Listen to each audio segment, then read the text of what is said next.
We're just 2 weeks away from the great Coke Zero Sugar 400 race in Daytona Beach. Oh yeah, one of America's favorite sports, and today we're getting an inside look at the ISC Archives and Research Center, checking out a collection of motorsport items and some pretty sweet memorabilia. As News 6 at 9's Carolina Cardona explains, it's a place that tells the story of NASCAR and its beginnings.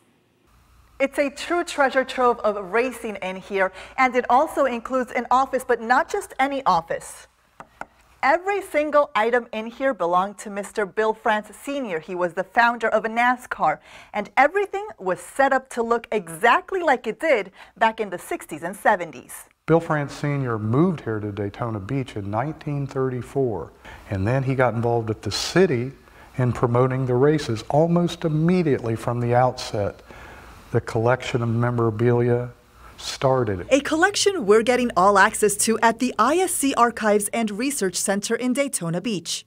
When you come here, you're seeing the real stuff. These are artifacts, memorabilia, trophies, photos that date back to 1900s. This wall right here is kind of like dedicated to the beach racing days. I guess you could call it an eclectic collection of old timing and scoring devices. The year was 1903 when the first race took place along the sandy Daytona Beach. The most famous of the cars that raced on the beach are the Bluebird cars. Other items include a pair of Dave Marcus's shoes, used to dapper up his driving suit. He would slap asbestos on the right shoe, whereas for the accelerator in the heat, that's what Dave Marcus used for racing shoes, wingtips. Which are on display in their library. Kind of funny, when our guests come in, I tell them this is not a public library.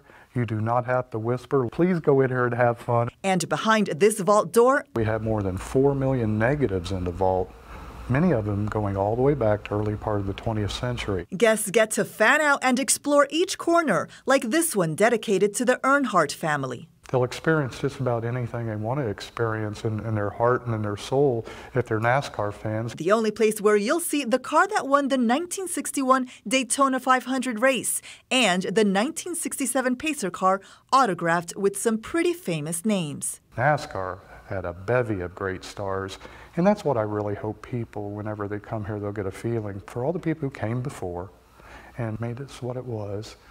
The VIP tour takes several hours to complete. It's not just the ISC Archives and Research Center, but you'll also be taken to the Speedway, where you'll get to step onto the track and also visit the Motorsports Hall of Fame of America. In Daytona Beach, I'm Carolina Cardona, News 6 at 9.